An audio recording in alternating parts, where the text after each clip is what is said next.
Ouça a partir de agora o programa Acorda Bênção, com o pastor Amaro Correia. Ouça agora a voz do divino. Louvado seja o nome do Senhor Jesus. Chegamos ao capítulo 12 do Evangelho de Jesus Cristo, segundo escreveu São Marcos. Amém? Nós vamos ministrar este capítulo em mais de 2 partes, provavelmente, tendo em vista a limitação do nosso tempo, que parece estar cada vez menor. Já perceberam isso? Porque, graças a Deus, o programa tem, eu penso, estado cada vez melhor com essa interação dos irmãos, mais livre, né? Com esta participação dos irmãos mais assim, espontânea, porque com a leitura a gente estava perdendo muito tempo, né? Colocando os irmãos para lerem, a gente estava infelizmente perdendo tempo, algumas pessoas desinteressadas em lerem, e aí a gente ficava adulando que o pessoal ligasse para ler. Como os irmãos acanhados queriam ligar, mas sem ser para ler, aí achavam por bem não ligar. Resolvemos então fazer o programa com esse novo formato, né, de liberar a linha para os irmãos agradecerem bênção, pedir oração, se for o caso, uma orientação bíblica, né, que é o aconselhamento pastoral, e também uma outra modalidade que a gente trouxe aqui para os irmãos já esta semana, foi de os irmãos comentarem a ministração anterior, fazer alguma pergunta, tirar alguma dúvida, né? Querer algum esclarecimento.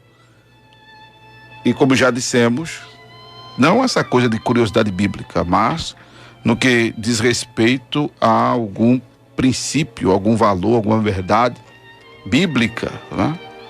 Que é exatamente a doutrina propriamente dito. Tendo em vista que nos é interessante exatamente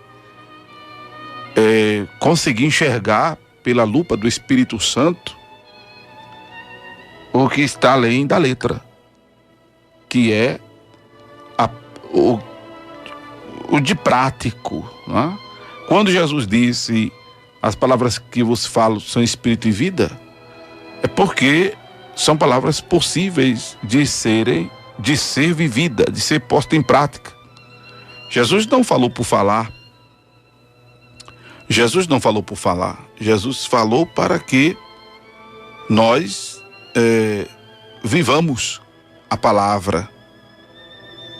Jesus falou para que nós vivamos a palavra. A gente não deve ler a Bíblia por ler. A gente não deve simplesmente ouvir a pregação por ouvir. A gente deve cuidar de pôr em prática. Amém, amados? A gente deve cuidar de pôr em prática a palavra de Deus. Louvado seja o nome do Senhor Jesus. Porque é isso que fará com que mantenhamos o nosso nome escrito no livro da vida. É isso que fará com que entremos na cidade santa pelas portas. É isso que faz com que estejamos em Cristo. E quem está em Cristo está livre de condenação. E quem está em Cristo, as portas do inferno não prevalecem sobre a sua vida. Como quem está em Cristo, nova criatura é. Louvado seja Deus. É por isso que a gente trata de pontuar aqui nas ministrações, infelizmente cada vez mais reduzida devido ao tempo, esses princípios, esses valores bíblicos, porque é o que deve se eternizar em nós. Então, quando a gente, inclusive, volta as atenções para o capítulo 12 de Marcos, muita coisa a gente tem a aprender. Eu vou dar uma lida agora aqui do versículo 1 ao versículo 12, para relembrar quem já leu e quem não leu, se situar textualmente conosco. Por isso que é importante que agora mais do que nunca vocês aí do outro lado abram vossas Bíblias e acompanhem a leitura conosco. A Bíblia que eu tenho usado aqui é a Bíblia revista e corrigida para essa leitura. Amém? Que diz assim, Marcos 12. Eu vou ler até onde eu vou ministrar hoje, até o versículo 12 mesmo. E começou a falar-lhe por parábolas. Um homem plantou uma vinha e cercou-a de um valado e fundou nela um lagar e edificou uma torre e arrendou-a a uns lavradores e partiu para fora da terra. E chegado o tempo, mandou um servo aos lavradores para que recebesse dos lavradores do fruto da vinha. Mas estes, apoderando-se dele, o feriram e o mandaram embora vazio. E tornou a enviar-lhes outros servos. E eles, apedrejando-o, o feriram na cabeça e o mandaram embora, tendo-o afrontado. E tornou a enviar-lhe outro, e a este mataram, e a outro muito, dos quais uns feriram e a outros mataram.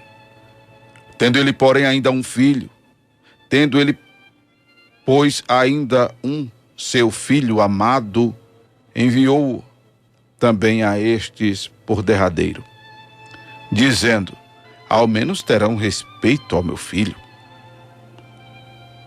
Mas aqueles lavradores disseram entre si, este é o derradeiro, vamos, matemo-lo, e a herança será nossa. E agarrando-o, o mataram e o lançaram fora da vinha. Que fará, pois, o Senhor da vinha?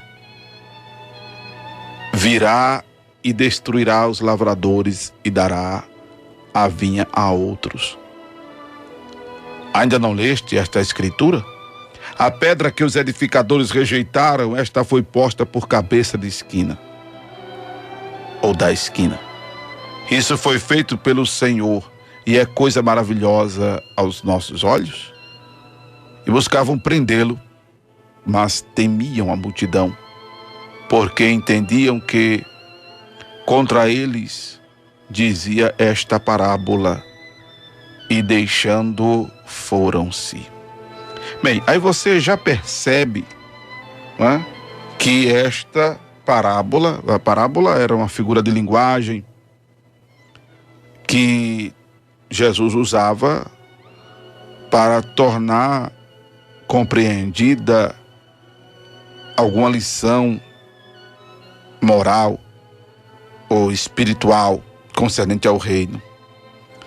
E pela declaração que você lê aí no versículo de número 12, de que buscavam prender a Jesus, porque entendiam que contra eles dizia esta parábola, aí você já entende que esta parábola é dirigida aos empedernidos líderes religiosos de Israel. Você já sabe que essa palavra é dirigida a eles. E que ilustra o trato de Deus com a nação de Israel. O homem que planta a vinha, um homem plantou uma vinha, esse homem é Deus. A vinha é Israel. Amém? Os servos são os profetas do Antigo Testamento. E João Batista, porque ali os profetas, está escrito em Lucas 16:16, duraram até João. E o filho que mataram, o filho derradeiro, é a pessoa do Senhor Jesus. E a predição da destruição dos lavradores é algo que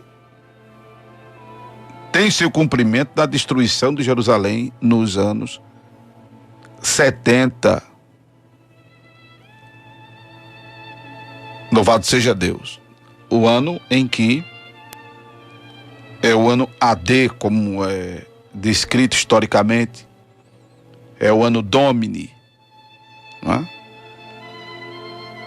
É o ano do domínio babilônico. É ainda uma etapa que se aglutina por ali no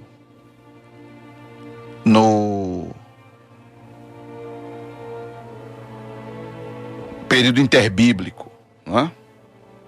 No período interbíblico. Este é o filho herdeiro. Eu disse é o filho derradeiro. Este é o filho herdeiro. Obrigado, eles. Em que eles disseram, vamos e matemo-lo, e a herança será nossa. O filho herdeiro. Apesar que Jesus é o unigênito também, mas o texto aqui, a leitura certa é o filho herdeiro. Eu disse filho derradeiro. Pois bem, eu achei interessante porque eu costumo também dar uma olhada nos rodapés das Bíblias, que costumo normalmente usar. Eu quero verbalizar aqui, tornar audível, um comentário dos redatores da Bíblia de Estudo Pentecostal, que escreveram assim: esta parábola refere-se à culpa da nação judaica. Os judeus haviam transformado o reino de Deus em propriedade particular. Demonstraram desprezo por sua palavra e se recusaram a obedecer ao seu Filho Jesus Cristo. E aí eles dizem aqui: as igrejas atuais demonstram a mesma atitude dos lavradores malvados quando rejeitam a palavra de Cristo, os seus autênticos mensageiros, e criam uma igreja conforme sua mentalidade. Eu achei isso tão forte, porque isso tem sido uma prática odierna muito grande. Essa rejeição de Israel aos profetas, a gente tem ela descrita aí em 2 Crônicas, que foi isso que levou o povo de Israel ao cativeiro babilônico, né? 2 Crônicas, que é o livro de Crônicas, o capítulo de número 36, aí você pode escrever isso aí correlacionando com esta parábola. 2 Crônicas 36, versículo 15 e 16. E o Senhor Deus de seus pais lhes enviou a sua palavra pelos seus mensageiros, madrugando e enviando-lhe, porque se compadeceu do seu povo e da sua habitação. Porém, zombaram dos mensageiros de Deus e desprezaram as suas palavras e escarneceram dos seus profetas, até que o furor do Senhor subiu tanto contra o seu povo que mais nenhum remédio houve. Quando você correlaciona essa parábola a esse texto, a esse trechozinho aqui de 2 Crônicas, e você vai, obviamente, lendo a Bíblia sistematicamente, porque o ideal é esse. Você lê a Bíblia sistematicamente, não lê versículo isolado, aquela coisa que só diz interesse à sua necessidade. Eu vou ver o que é que Deus quer falar comigo e abrir a Bíblia aleatoriamente. Jesus mandou escolher esse daqui, como essa coisa do versículo que é pedido, que já dissemos aos irmãos, a gente prefere ouvir para aconselhar, para orientá-los da Bíblia. O ideal é ler a Bíblia sistematicamente, que aí você vai extraindo lições dela. Lições que vão lhe responder as circunstâncias que você atravessa da vida. Lições, princípios que vão fazer você administrar a sua trajetória de fé, a sua caminhada. Eu estou falando isso porque eu estou ministrando esses dias também o livro de Jeremias, onde ministro na escola dominical. E lendo o livro de Jeremias e agora se deparando com essa parábola dos lavradores maus, Jeremias viveu no meio de um povo que estava interessado só na prosperidade. Era um povo que andava segundo o propósito malvado de Deus, de seus corações. Era um povo que estava, inclusive, mais fascinado com os falsos profetas do que com as verdades de Deus que Jeremias lhes falava. Resultado: o fascínio era tão grande pelos falsos profetas que Jeremias sofre uma rejeição. Inclusive, é agredido na face. Depois é colocado num cepo. Depois é lançado no calabouço. Jeremias passa por adversidades terríveis pela rejeição dos filhos de Israel à palavra de Deus.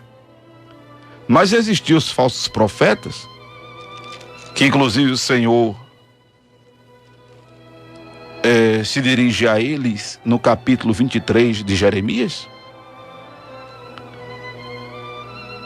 pelos quais o povo tinha grande apreço, porque eram profetas que diziam o que o povo queria ouvir.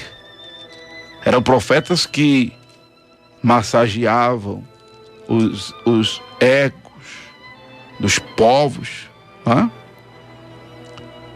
do povo a quem Deus dizia: convertei-vos agora cada um de seu mau caminho e melhorai os vossos caminhos e as vossas ações. Mas eles achavam que isso não adiantava de nada, porque estavam resolvidos a andar segundo as imaginações e fazer segundo o propósito de seu malvado coração. Jeremias capítulo 18, versículo 11 e 12, a gente lê isso. E esta parábola que Jesus traz foi para mostrar isso que Israel vinha fazendo,